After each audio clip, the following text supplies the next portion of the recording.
Talvez você esteja entrando agora na Bolsa de Valores e você pense se não vale a pena contratar, por exemplo, uma casa de análise, ou talvez colocar o seu dinheiro em um fundo de investimento, para você ter aí um profissional, uma pessoa que já está por dentro do mercado, uma pessoa que já conhece de contabilidade e lhe fornecendo todas as informações necessárias para você investir com maior segurança.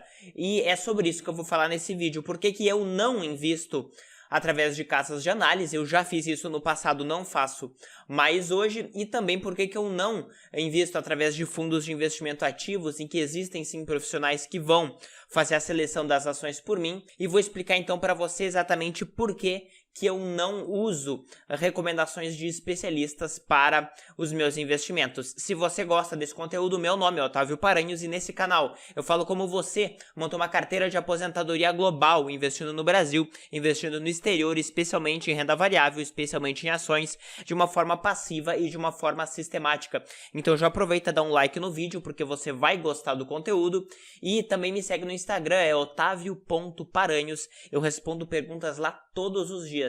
Então vamos direto para o conteúdo. Então, qual é o caminho do investidor que o leva até a Bolsa de Valores no final? Basicamente, o investidor, ou seja, você percebe que o governo não vai lhe dar uma aposentadoria que preste, uma aposentadoria suficiente. Além disso, a renda fixa hoje paga uma remuneração totalmente insuficiente, abaixo da inflação. Então, a partir disso, você percebe que você precisa de investimentos que deem maior rentabilidade. As ações e a Bolsa de Valores é um caminho natural para isso, mas, obviamente, você pensa que isso pode ser complexo. Portanto, você pode precisar aí de um especialista, de um profissional que vá lhe assessorar, tanto através de recomendações diretas, como por exemplo através de uma casa de análise, como também diretamente através da gestão do seu dinheiro, através de um fundo de investimentos. Isso em parte está certo, porque quando a gente pensa em outras profissões, como por exemplo medicina, faz muito mais sentido você ser tratado por um médico do que você simplesmente comprar qualquer remédio na farmácia. Da mesma forma, faz mais sentido você ter um advogado que lhe assessore em uma situação tributária, em uma situação de família, quando tem algum litígio judicial, alguma briga, alguma disputa na justiça, do que você tentar adivinhar o que você teria mais chance para falar diante de um juiz. A questão é que no mercado, essa lógica, ela não é totalmente verdade, na maioria das vezes ela é errada, tá? Ou seja, especialistas, na maioria das vezes, não conseguem gerar um retorno acima da média, acima do que você conseguiria sem estas pessoas. E é isso que eu vou mostrar para você agora. Então, somente um disclaimer, este conteúdo é sobre a avaliação de analistas de modo geral, ou seja, tanto uma análise de investidores individuais fazendo seleção de ativos, assim como especialistas independentes através de casas de análise recomendando ativos, e também especialistas comissionados, ou seja, especialistas que trabalham em fundos de investimento e fazem a gestão do seu dinheiro para você. Quando a gente pensa, então, do total de investidores, as pessoas podem pensar, normalmente, quando a gente considera a média do retorno dos investimentos, metade deles vai ter uma performance acima da média e metade uma performance abaixo da média. Normalmente, por quê? Porque metade teria estudado mais, metade seria a metade dos especialistas, dos analistas, a metade de todas as pessoas que estão envolvidas com o mercado, e a segunda metade é a metade daquelas pessoas que não estudaram, é a metade daquelas pessoas que estão simplesmente se jogando na bolsa, sem informação, sem experiência, e que, portanto, perderiam dinheiro para aquelas que estudaram. Só que a realidade não é bem essa. Pegando este relatório da B3, que é a nossa bolsa mostrando exatamente o perfil do investidor, você vê aqui que nos últimos anos, aqui de 2018, 2019, 2020, este valor está próximo. Aproximadamente apenas 14% do capital investido da Bolsa de Valores brasileira é investido por meio de pessoas físicas diretamente. 86% do capital não é de pessoas físicas. Então você vê aqui por este gráfico que a maioria do dinheiro está na mão de investidores institucionais, ou seja, fundos de pensão, etc., empresas grandes, e também na mão de fundos estrangeiros. O capital que está na mão de pessoas físicas é apenas de 14%, então daí você já vê.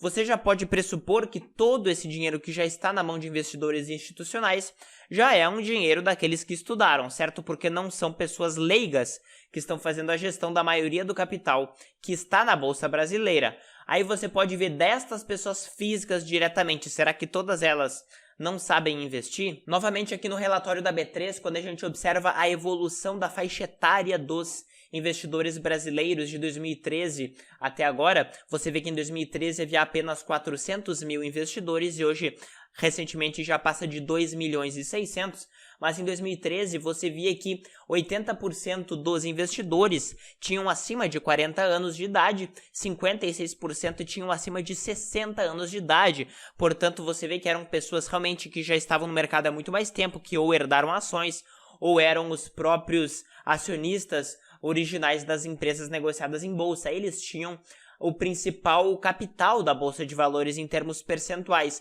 Então aqui você já vê que o dinheiro de fato estava na mão deles. E aqui eu peguei a alocação por faixas etárias hoje na Bolsa Brasileira e a gente observa o quê? Das pessoas que têm acima de 56 anos na Bolsa de Valores, isso dá mais ou menos 14% do total de pessoas físicas no Brasil. Hoje tem praticamente 3 milhões de pessoas, 3 milhões de brasileiros que têm conta na Bolsa de Valores. Estas pessoas detêm 55% do dinheiro, 55% do capital. A maioria dessas pessoas aqui, elas se confundem com aquelas que nós havíamos visto antes em relação às pessoas que já estavam no passado. Aqui já eram investidores bem mais antigos e que, portanto, teriam mais experiência. Então, esta visualização que a gente tem, que é o capital de pessoas físicas, que é de 14% do total da bolsa, quando a gente pega o total de capital de pessoas físicas abaixo de 55 anos, ou seja, de fato aquelas que tendem a não estudar tanto, é que eu estou supondo que as pessoas que entraram agora, que tendem a ser mais novas, são aquelas que pelo menos não têm tanta experiência, talvez elas já tenham estudado sim, mas você vê que aqui que apenas 7% do capital que está na Bolsa de Valores pertence a pessoas que entraram recentemente e que são mais novas, tá?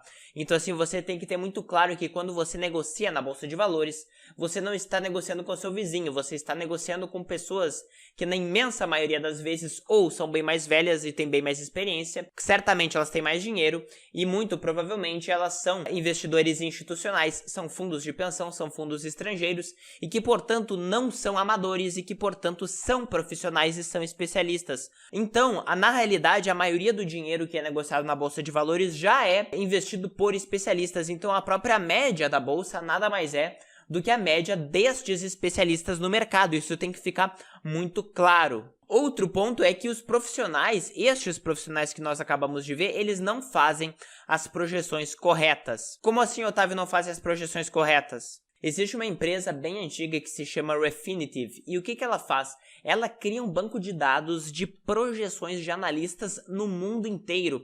Este banco de dados, ele se chama IBES, né? Então, o que quer dizer esta sigla? É Institutional Brokers Estimate System, ou seja, é um sistema de estimação de projeção dos investidores institucionais, ou seja, dos especialistas, dos analistas, o que eles projetam em termos de resultados das empresas. Então, em mais de 22 mil empresas analisadas em 90 países e 18 mil analistas fornecem dados para este banco de dados, então eles conseguem fazer uma projeção do que o mercado em geral, ou seja, da maioria dos analistas, prevê em termos de projeção de resultado das empresas, fluxo de caixa, lucros, etc. E o que a gente observa? Quando a gente vê aqui, por exemplo, o índice S&P 500 nos Estados Unidos, quando a gente observa o indicador de resultado operacional por ação, né, lucro bruto por ação, a gente observa que a linha azul é o que de fato aconteceu, é o que as empresas entregaram de resultado operacional. E esta linha vermelha é o que foi projetado por aquele conjunto de especialistas, por aquele conjunto de analistas. Então você vê que aqueles analistas que são a maioria da bolsa, aqueles analistas que têm muito mais experiência do que você, o que eles fazem? Normalmente é extremamente comum e isso é consistente no tempo desde 1986. Eles sempre fazem projeções acima do que de fato acontece, sempre fazem projeções otimistas demais. Então você vê que os erros, eles são consistentes, eles sempre erram as projeções de mercado. Então, o fato de analistas sempre preverem valores que não são verdadeiros fazem com que eles tenham problemas na hora de precificar as ações, porque as ações nada mais são do que o fluxo de caixa futuro delas trazido a valor presente. E qual é a consequência disso na prática? A prática é que a maioria dos fundos, aqui eu estou trazendo os fundos porque não tem o resultado de casas de análise, mas eu imagino que seja equivalente o retorno de especialistas de fundos e o retorno de especialistas de casas de análise. a maioria deles não bate da média do mercado. Aqui a gente observa os Estados Unidos, por exemplo, 78% dos fundos não bateu a média do mercado americana nos últimos 5 anos. Quando a gente pega o Brasil, por exemplo, acontece praticamente a mesma coisa. 83,5% dos fundos brasileiros de ações não batem a média do mercado. Os outros países têm basicamente o mesmo resultado. O Chile, por exemplo, 97% não bateu no período de 5 anos. Índia também. Tudo a mesma coisa, sempre tem essa repetição. Aqui a gente observa por geografias, todas as geografias aconteceu isso. Sempre mais de 50% dos fundos não conseguem bater da média do mercado. Para o exemplo brasileiro, o que foi considerado a média do mercado? É o índice S&P Brasil BMI. Este índice, eu olhei ele nada mais é do que a soma, em grosso modo, do Ibovespa com o índice de Small Caps. Então, ele considera 165 ações. Você vê que a média de retorno deste índice foi de 7,75% ao ano nos últimos 10 anos. Este valor é superior à média dos fundos brasileiros, certo? E quando a gente vê aqui, tem 167 empresas. E a gente observa que os pesos também são dados por capitalização de mercado, assim como o índice Ibovespa e assim como o índice Small Caps, certo? Então aqui as 10 maiores posições praticamente coincidem com o índice Ibovespa. Quando a gente observa a divisão por geografias, também é muito parecido com o índice Ibovespa, afinal o índice Ibovespa representa 85% do mercado brasileiro. Cabe salientar que este índice também tem todas as small caps que estão dentro do índice. E por que esse tipo de pesquisa ele costuma funcionar e ele costuma ser mais certeiro do que outras pesquisas que a gente observa no mercado? Basicamente porque ele considera a correção pelo viés do sobrevivente, ou seja, existem muitos estudos por aí que só pegam aqueles fundos que sobreviveram, pegam os fundos que existem hoje ativos no Brasil e consideram que estes são os fundos totais do mercado, quando na realidade isto não é verdade. Você tem que considerar que uma pessoa há 10 anos atrás, ela tinha vários fundos disponíveis para investir e ela tinha que escolher entre todos estes fundos. Inúmeros destes fundos fecharam ou foram fundidos ao longo do caminho porque eles não performaram bem. Portanto, as alternativas que a pessoa tinha e que, portanto, poderiam reduzir a rentabilidade dela se os fundos não fossem bem, estes fundos que fecharam, eles não aparecem hoje. Portanto, você não pode considerar só os sobreviventes. Esse tipo de análise da Spiva, que é da empresa Standard & Poor's, ela considera esta questão de viés do sobrevivente e considera todo ano os fundos existentes à época. Além disso, também ela considera fundos comparáveis por estilo, por estratégia, certo? E cabe salientar que inúmeras vezes os fundos eles não mantêm a estratégia que você inicialmente havia investido neles por um determinado motivo. Então, por exemplo, quando a gente observa dentro dos fundos americanos de ações, a gente vê que praticamente metade deles não manteve a consistência quando a gente vê períodos grandes de 15 anos em termos de estratégia. Ou seja, você contratou um fundo para ele ter uma estratégia eventualmente de valor, de crescimento, de dividendos, de outro tipo de estratégia, e o fundo simplesmente muda a sua estratégia. Então, além da maioria dos fundos não performar melhor do que a média do mercado, eles ainda mudam de estratégia. Você vê aqui também na parte de sobrevivência que dos fundos mútuos americanos, apenas 45% deles sobreviveu depois de 15 anos, ou seja, a maioria dos fundos que não performavam tão bem eram eliminados ou fundidos. Por quê? Para sempre aparecer que aquela gestora tem fundos excelentes. Claro, afinal aqueles são apenas os que se deram bem, os outros todos que não se deram bem foram eliminados e não aparecem nos relatórios das gestoras. E outro ponto que é essencial nessa análise de fundos e análise de analistas, o que é? É que quando a gente considera aqueles fundos que performaram melhor, é muito pouco provável que eles continuem performando muito bem nos próximos períodos. Por exemplo, isso aqui é dos fundos americanos. Quando a gente pega os melhores fundos, os 25% melhores de 2010 a 2014, apenas 21% deles permaneceu nessa faixa de melhores fundos nos próximos 4 anos, de 2015 a 2019, ou seja, isso aqui é praticamente uma aleatoriedade, porque você divide novamente entre todas as possibilidades, entre os fundos melhores até os piores, então 21% é a probabilidade praticamente aleatória de um fundo permanecer no topo em cima em termos de rentabilidade. Então, um resumo para você aqui: é impossível identificar a performance superior de um fundo antes dessa performance acontecer. A gente viu que é extremamente difícil um fundo ele sempre permanecer no topo em termos de performance. É possível sim um analista conseguir selecionar empresas acima da média do mercado? Sim, mas não de forma consistente. Este é exatamente o segundo ponto. Ou precisaria saber qual é a casa de análise que irá performar melhor antes de acontecer, o que é tecnicamente impossível, porque a aleatoriedade da performance faz com que isso seja muito difícil. E além disso, você teria que considerar que estas casas de análise e estes fundos não seriam consistentes com a performance. Além disso, é muito provável que não haja consistência de estratégia, ou seja, você seleciona um fundo por um motivo e o fundo deixa de respeitar aqueles seus critérios. Isso também é bem comum em casos de análise, em que as carteiras recomendadas podem mudar muito de natureza, passando de um tipo de ação para outra. Além disso, você não saberia dizer com antecedência se a performance superior foi por habilidade do analista ou se foi por sorte. Mesmo que você consiga saber qual é o fundo que vai performar melhor, é muito difícil saber se isso não foi por sorte ou por habilidade. E é muito importante considerar que não adianta o fundo ou o analista da casa de análise conseguir um resultado bom se ele assumir um risco absurdamente maior. E esta é uma observação que eu queria fazer sobre os fundos. Eles têm incentivos perversos. Por quê? Porque os analistas, especialmente dos fundos que são comissionados pelo valor total do patrimônio investido, eles precisam performar melhor do que a média. Por que eles precisam, Otávio? Porque basicamente se eles não performarem melhor, o fundo será fechado, provavelmente eles serão demitidos.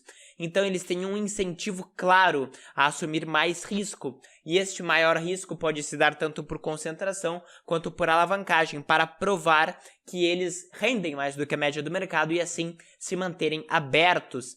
Então a gente observa o quê? Qual é a solução para o investidor? Basicamente evitar análises e projeções futuras e evitar o desgaste e perda de tempo que seria você investir de maneira individual e você ficar tentando adivinhar qual é o fundo que vai performar melhor. Qual é, então, a solução? Você pode e deveria, no meu ponto de vista, investir através de uma estratégia passiva, através de fundos de índice, ou seja, tanto fundos negociados em bolsa quanto não negociados em bolsa, mas estes, em geral, só são disponíveis para estrangeiros negociando diretamente no exterior. Você consegue fazer isso como brasileiro investindo em ETFs no Brasil e investindo em ETFs no exterior. Você pode conferir no meu canal e na descrição desse vídeo vários conteúdos em que eu mostro diversos ETFs passivos para você conseguir investir com consistência de forma muito eficiente no longo prazo. Então, se você gostou desse conteúdo, dá um like, coloca nos comentários aqui o que você achou. Se você investe de maneira passiva, coloca a hashtag investimento passivo